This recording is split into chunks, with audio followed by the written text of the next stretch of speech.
Hello, and welcome to this episode of the Reset Podcast. I'm your host, Laura Munoz, and each episode I bring in a different business leader who's doing some game-changing work. And this episode, I'm so delighted to finally have Dave Roeder, who's the VP of Global Partnerships over at Snap. We're going to have a great conversation. Take a listen. Hey, Dave. What is up, Laura? Finally, you said it. You said it right. It's I been a think it's long like 3 time years. coming. I feel like it's been like 3 years. I think so. I think so too. All those many, many years ago, chatting away on the roof of some fancy hotel in Cannes, to now having a podcast conversation over Zoom. Oh, how far we've come! I remember it like it was yesterday. First of all, how are you doing? I'm good. I'm very busy. This new job is exciting and exhilarating. A lot of work, but yeah, having a really great time. Now, the way the podcast works, I ask the questions. The first question is always the same, and the answers are always great. And I think yours will be no different. So, Dave, what was your first job? So, my first job. I'll go back. I guess to the high school time, which I think is the first job I really remember doing, and I thought it was one of the coolest jobs. So I grew up in Rockland County, New York, and I got a job at Pudgy's Chicken. And Pudgy's Chicken at the time, I don't know if it was franchised. I'm not really sure, but at the time we thought maybe this was going to become a new Kentucky Fried Chicken. And so it was the hot new. Really called Pudgy's. It was called Pudgy's. It was the hot new chicken place in Rockland County. And I spent a few months working behind the cash register. I spent a few months. I remember cooking the French fries and dropping the chicken into the fry-lator. And I'll say this, I did not realize it back then. I did not. But when you think back about certain experiences, it was really the first experience I had in like a customer service environment. I really got to like work and meet people and talk to people, and nobody ever liked soggy French fries, and I have these vivid memories of having to sort of navigate both happy customers but also unhappy customers around things like soggy French fries. And so that was my very first job. I don't know where Pudgy's went from there. But I vividly remember that experience. Jeez. I mean, that's an insane name for a chicken place. I'm just going to say that because I feel like I don't know if I'd trust the safety of the chicken if it was called Pudgy's. I don't disagree. At the time, I don't think I recognized that at the time. Okay, so we go from Pudgy's Chicken to Snap. What was that journey like? It was just a direct jump, straight from Pudgy's Chicken to Snap. Makes sense. No. It's a good question. I think the whole journey's been like somewhat connected in a very, I guess, a very like super non-linear way. I think like so many people, I started at an advertising agency. I'll say it was not the easiest job to get. I came out of college. I don't want to date myself too much, but we're talking like mid 90s. And I come out of college and I got myself into a temp program at one of the big TV networks.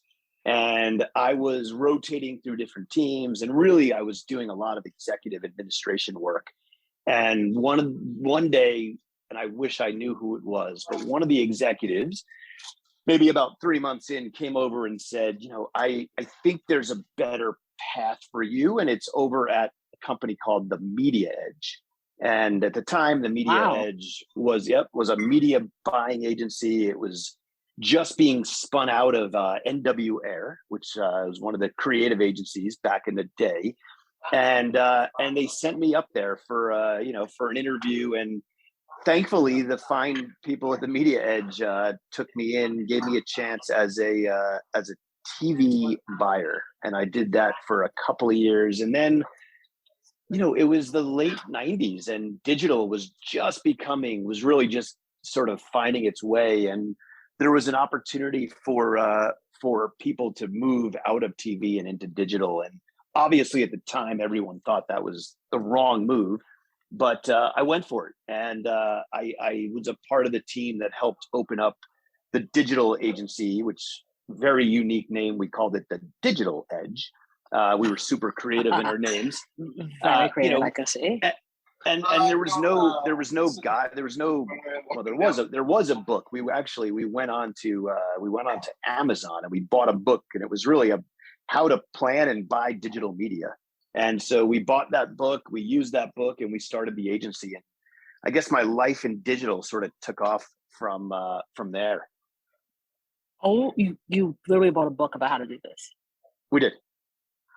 Yes, we did. And it worked. It taught you just enough to sort of get the business going. You know, I got to work on a lot of really big and fun brands, and I got to work with a lot of great media partners. And then, you know, through the years, I spent 7.5 years on the agency side, and eventually I started working really closely with ESPN, specifically ESPN.com.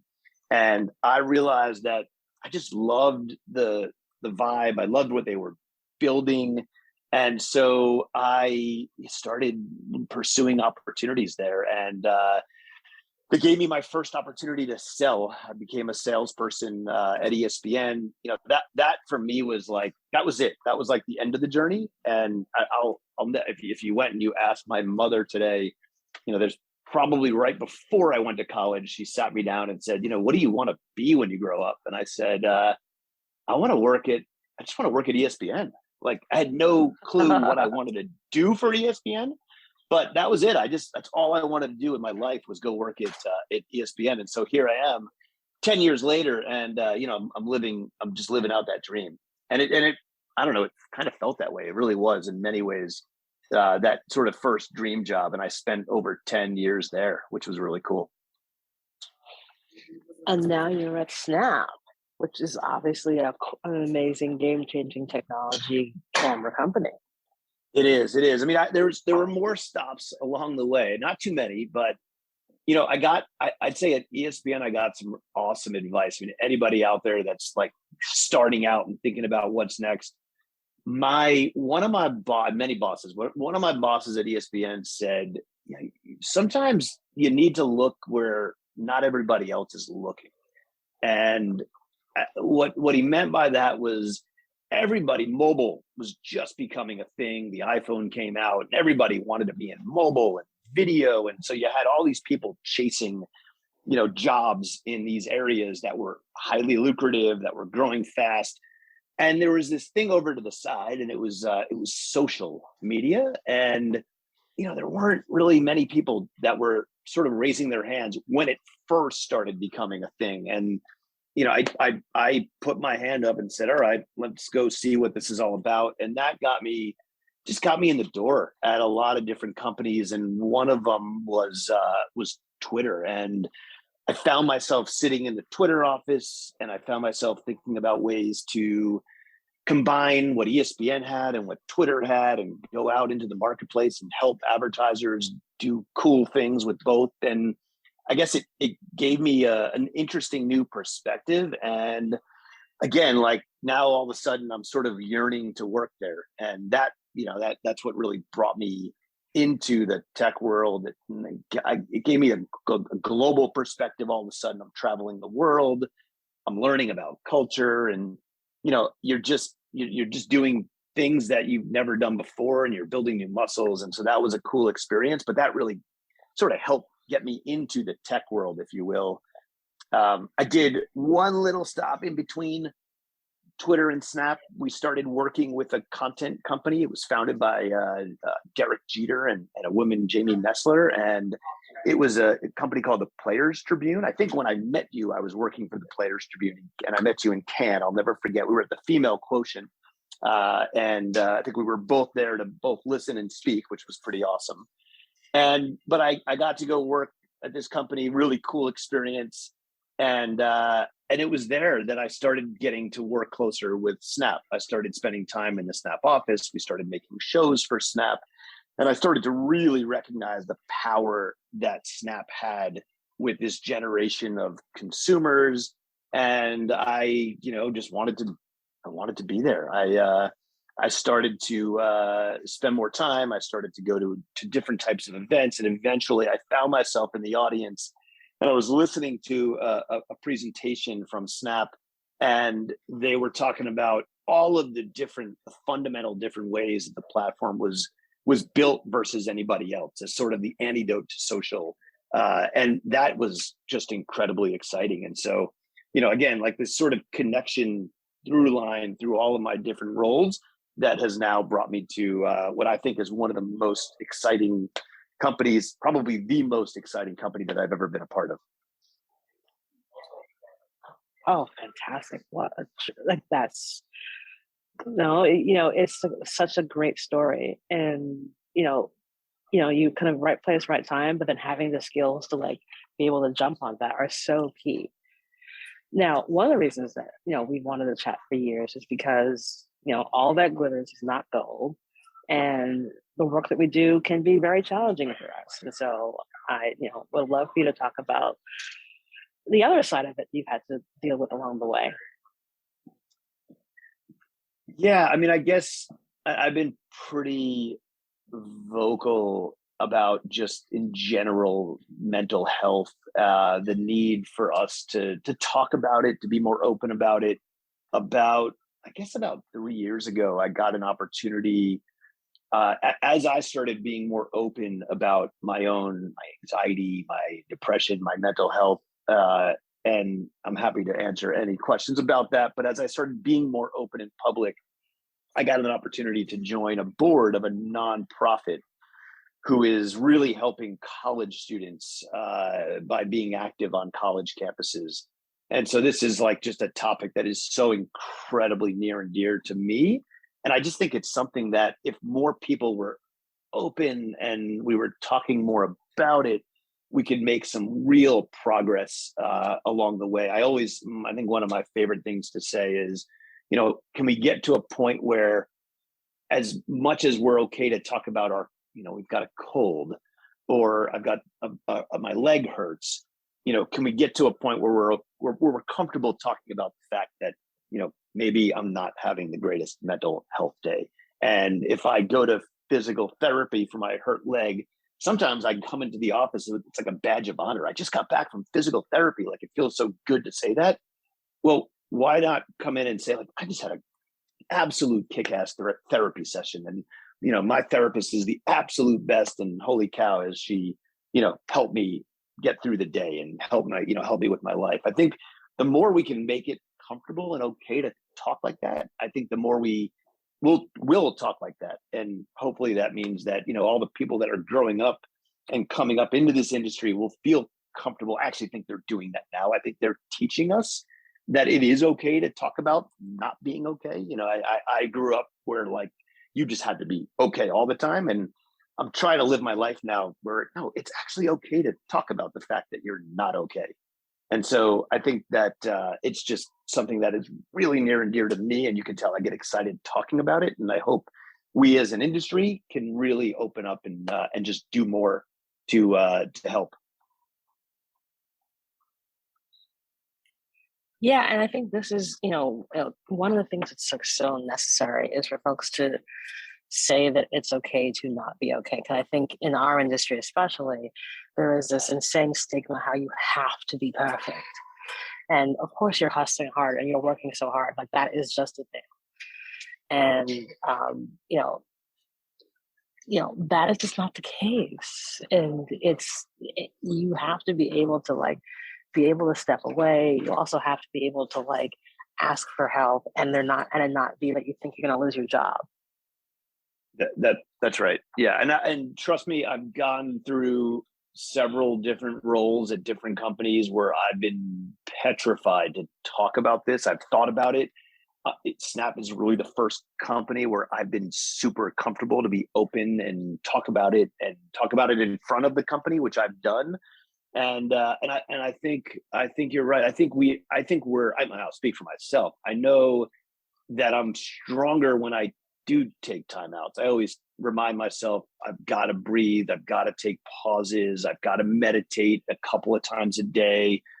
Eating is, the way I eat, and if I go out for a bacon double cheeseburger, which I might do later, I'm not going to feel as good tomorrow. I'm not going to be as productive. I know that, but at least I'm making that conscious decision now. I don't know that I knew that, many years ago when it was all I was eating. And so I just, there are so many things like self-care it's not just one thing, but I think we just we have to sort of program it, and we have to make it okay and remind ourselves, like, I can't go through 19 video calls in a row and expect to be strong by the fifth. Like, if I don't get up and take a walk, I will absolutely, fall apart by the sixth or seventh call. And so I know that now about myself, and I think that probably holds true for a lot of people. And so we have to have leaders that expect and embrace that, and we have to certainly drive that from within. So that's the thing. It's like, so as a leader, how do you sort of let your team know that, like, don't have 19 calls in a row? Like, how do you help them kind of find those boundaries and balances that we all need?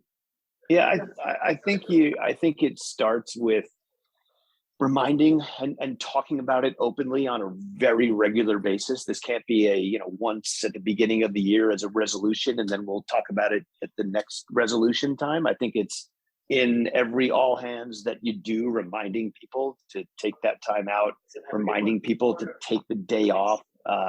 I try to, little tricks for me. I try to put breaks in the calendar. I find that if there's a 30-minute break in my calendar a couple of times a day, that just helps balance it. I don't forget to take it. It sort of forces it on me. I think personally, this is me, like, turning notifications off on your phone as best as you possibly can is awesome. So at least, if not during the day, at least after a certain point at night, shutting email down late at night, and certainly over the weekends, I think goes a long way to helping as well. But I feel like it just starts with, this has to be built into the everyday. It can't be, like I said, we're just going to talk about this in January coming into the new year, and then we'll do it again next year. It has to be built into the culture every day. Does that make sense? Oh, absolutely. And I think this is the thing that, like, now that I'm in corporate again, that's is something that, like, I'm trying to, like, instill them up to my team and be like, listen, take a break, get up, do not, like you all have not, you can't have all these meetings. I mean, yesterday I had 13 meetings. So I think, it is, you have to model it yourself as well, and it's hard because, like, you have so much to do and you have X number of hours a day. But it is very important that leadership at the top kind of sets that stage that enables folks to feel comfortable to, like, okay, I'm gonna take a walk. I'm gonna be out for the next hour, because otherwise it's just gonna be you will fall apart. And and you can see folks that don't have a poker face, and you can see that they look like they're about to die, and you're like, okay, like, for your own mental health, please, like, walk away for the next hour, and see, you can see on my calendar it says free, because, like, yeah, I'm not available because I'm going for a walk. And I think when you see that kind of instills to your team that it's okay to do that. Yep, I love that. I sent an email the other day to somebody, and I got back an auto reply that just said, I am taking the afternoon off for a mental health afternoon. And I just, like, that I love it. It was from another company, but I don't know. It's just like, that's the kind of stuff that I think if more people see that and more people get exposed to that, more people then do that, again, that's like, we're sort of feeding it. And then I don't know, maybe we all get ahead of it. I also think, like, 13 meetings in a day, like, no, that should be a no. But if you have to do 13 meetings in a day, can 6 of them be calls and not looking at yourself and not looking at the screen? I think that's also another way to sort of hack the system a little bit and get up and walk around and just put your AirPod in and go for a walk. To me, like, that is another just sort of trick to balancing all the video stuff that we're doing all day. It really is. So, like, this is a great question. So, like, how was it for you during the pandemic? I mean, there was all emotions, right? There was like I'm a very nervous person to begin with. My anxiety it's always been relatively high. So like there was like the anxiety ongoing of like, oh no, my family, are we going to be safe? There was definitely, oh, this is interesting. I can get all this work done because I'm not on the subway. I live in the city. I'm not going up and down on the subway 3 or 4 times a day. And so now all of a sudden, like that time is being filled with work. And so good and bad there. And then I don't, I mean, I'll just like the highlight of it is I've had dinner with my wife and kids now for the last, 2 years, basically every single day, with the exception of a couple of trips. And that's just like, I don't know, it's given me a totally new perspective on just family, and like that's so important. And I don't know that I had that perspective, but I don't think I was living it the way I'm living it right now. Like I don't want to miss another meal, and I get sad when I miss a meal, and I don't think I knew that, pre pandemic. Oh, I think that's one of the kind of weird gifts of the pandemic, is that it did force us to slow down, because like we weren't going to Cannes, for example. That's right. And that was, and honestly, I think the pause was really necessary. And I think it also gave people the ability to kind of understand that like maybe their work styles have just changed, and that's okay. Like maybe I don't need to be in an office every single day, and it doesn't make me less of a great employee. But this is it's just a point of you have to figure out what's the healthiest way that you can work. Yep, that's right. That's right. So in doing all the work that you have over the years, talking about time that you had a project where you're like, there's no way I'm getting through this, and then you did. I probably think about that a lot. I probably like I mean this won't even be my project, but I was just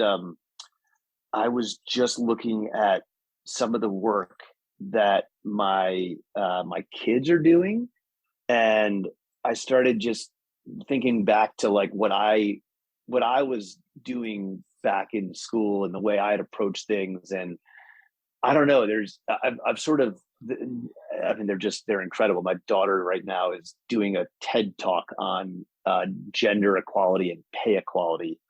And it's just, it's amazing. Like, I know she's 12. I really, I want to probably get her on your next podcast if we can do that. It's pretty awesome. And I don't think I'm really answering your question, but it got me thinking back to the way that I was like, the way I would like approach things back all the way back when. And I don't know that I approached them very efficiently. And the way that like my kids are doing it now is amazing. But yes, we should get her on your podcast if you're open to that. Of course. I have never had someone under the age of 18, but they're the first time for everything, and so I would love to have her go on a podcast. Like, but like I think like your question, like I probably think that about a lot of projects. I probably my again, like I mentioned this a couple of times, my sort of personality is typically like, oh, how are we going to get this done? How are we going to do this? Like how are we going to hit that whatever? Like, and then it every single time it goes well. I mean, I don't know. Maybe I'll go here. Like the very, very, very first time I was asked to give a presentation in front of a large crowd, I had such anxiety that I got behind the stage. I was up next. As they were calling my name, I was running out the back door to go home.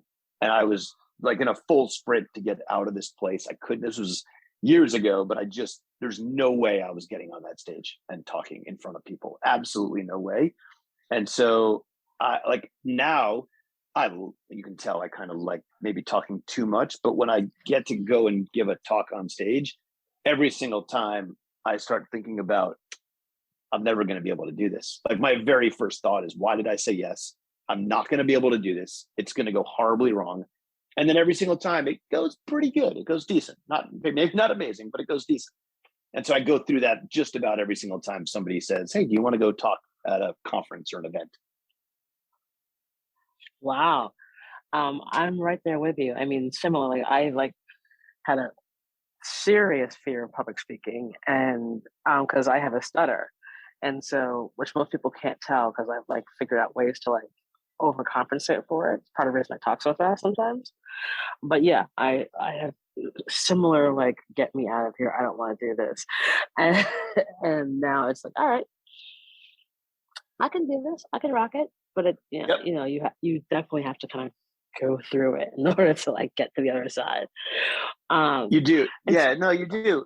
I mean, I literally left. Like I ran off the stage out of the back room and just ran all the way downtown and home, and got a few calls and just said I had an upset stomach. Of course, like what else do you say?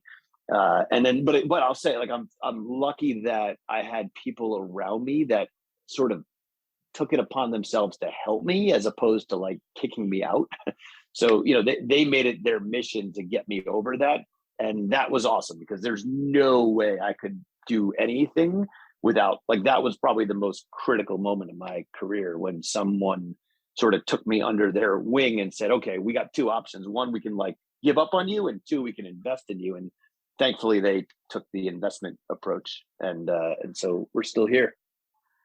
absolutely, and now you're thriving. So there we go. So obviously, we talked a lot about mental health and like how you can find your ways. Like, what are the real Dave self care methodologies that you use to take care of Dave, to put Dave first? So meditation like starts and stops with meditation. For me, I've discovered maybe about 10 years ago, I discovered transcendental meditation, which is just I think a easy way of just teaching yourself how to breathe. 20 minutes in the morning, 20 minutes at night. Do I do it every single day for twice? No, but I try to get at least one 20-minute session in the morning every day. And like, that's, if I don't, then I'm not myself. So it really starts there. Everything else is like, yeah, a little exercise. I love running. So I try to run every morning. I definitely have recognized, again, I've sort of, at a very late age, I've realized that nutrition and like sugar has so much to do, caffeine has so much to do with my particular brain. So the less I eat of it, the better my brain reacts to everything else. So I'm trying really hard, and I love my French fries. I love my chocolate. I love my tequila soda. And I'm just trying really hard to just like figure out how to make sure that I'm not overdoing it, because it really does impact everything else. And then I don't know, the more I play with my kids, the better. I know I mentally feel so much better when I'm out playing with them. So I try they're going to probably come running in. Their school was over 2 minutes ago. So they'll come running in any second. And the more I get to play with them, the better everything seems to be. Sounds like a really good way to like make sure we take care of all the stress. Well, fantastic. And so, last question for you, Dave. Do you have a give and or ask of the audience? A give and an ask of the audience. That's a good one. I don't know. I wasn't expecting anything like that.